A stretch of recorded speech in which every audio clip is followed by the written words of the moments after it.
Okay, now this is a poem. It's the title of my last slim volume, The Watchman's Dance, and it's a memory from the 1930s when my brother and I were 9 and 10. So I beg pardon, 8 and 9 we were.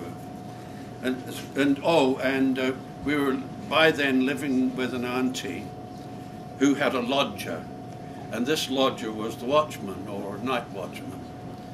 Okay, so this is The Watchman's Dance, and it's my brother and I as little kids. A moment in the garden in the sun, 2 small boys playing with a garden hose, turning the tap on, letting the water run, tilting the hose into an open window, finding an old man, parcelled in itchy long johns, ready for sleep after the frosty night watch, tottering an angry dance as if his feet emerged from the hose's spray. A stem in the mind sets this at 70 years ago, creates a garden with orange blossom and marigold, the brick walls of an inner city house, the rooms within, whatever the weather, softly dark. The old man entering this comic baptism from a night dozing by the brazier outside a tarpaulin hut or sentry box, beginning of a settlement in his bones, for he was weathered, soon to disappear, except from memory, a sort of minor legend. With 2 of us he remains as a beginning, as at the very foundation of a world of rooms, a vanished Spartan realm, if one considers the sticks of it only. Beyond them, all was a condition, a stem, a starting point. The boys, the hose, the water, a codger in long johns, his moustache's unkempt, gingery sloping shelf, the minute garden, the room with its narrow bed. From these began your structuring earth, the room, the house it was a portion of, the shabby street, sparse shelter from which in due time you departed, to discover what was out there for you, the distances, the ramifications of moving, the people beyond this old man, to love or resist, to wrestle or to evade. Everything implicit there in the garden, in the scent of orange blossom, the texture of brick, and the flow of running water.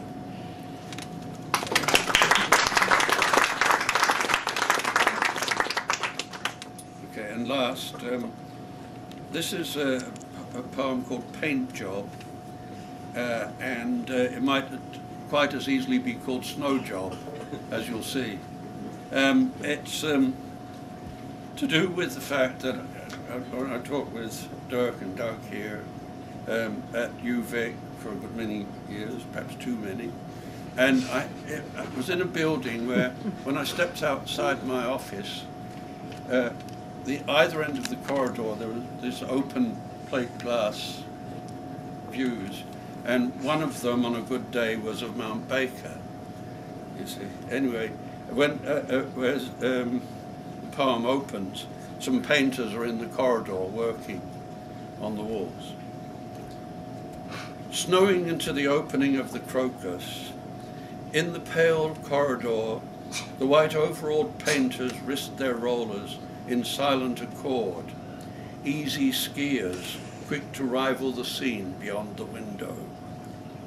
The big snow of 47, Yorkshire Naval Base, all February alone, captain of the Dobie House, shoving a squeegee over soap-slick concrete floors, keeping an eye out for the officer of the watch, blowing blue hands warm with a cigarette, listening to the radio's latest crackle of flu statistics at that starved bastion, through rimed and grimy windows, watching the matelots running on the spot, parade ground shin deep in snow, bleakness lived through with joy. And then in '69, that first Canadian winter, 7 white weeks, starting on Boxing Day at the Thatcher's party. For 4 weeks we stayed at home and made love.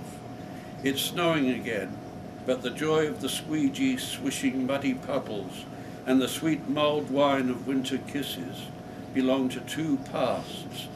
Beyond this silent corridor, the snow looks like the slivers of paint flaking and falling from the walls of heaven.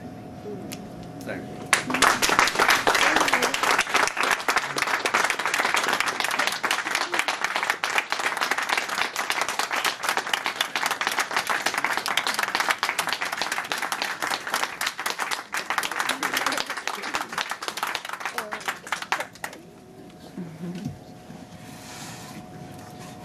Thank you, Mike, for an extraordinary reading. It's a real honor to have you here at the Well. And as I said, Mike's collected poems, it's a very substantial volume. It represents 60 years of vibrant and engaged work, and it really does span the range. It's very. What strikes me most about it is it's great cosmopolitanism. You know that you know, Mike has so many different interests and influences from the French Surrealist to the Imagist, and you know every it really does. It is very expansive, and not only does it span 60 years, but it spans 3 continents. Mike is mentioned in the very first page of the Penguin Book of New Zealand Verse, for instance, in the introduction. So I'd like to thank Mike Doyle again for coming to the Well to read, and I'd like to also thank Mike's family, Keegan, Aaron, and Patrick, for giving great readings, because it also gave us different voices, and it's quite you know, suggested the range. And Mike's daughter, and sorry, I forget your name. Becky. And Mike's daughter, Mackie. So thank you for coming, and you have a great dad. Yes, Mike will sign them. He's here. It's your opportunity to have the authors. Are we? What are you doing? Victoria, I'm playing on my touch soccer in school zoo. Where are we right now? What's the place called? I forgot. The Well. The Well.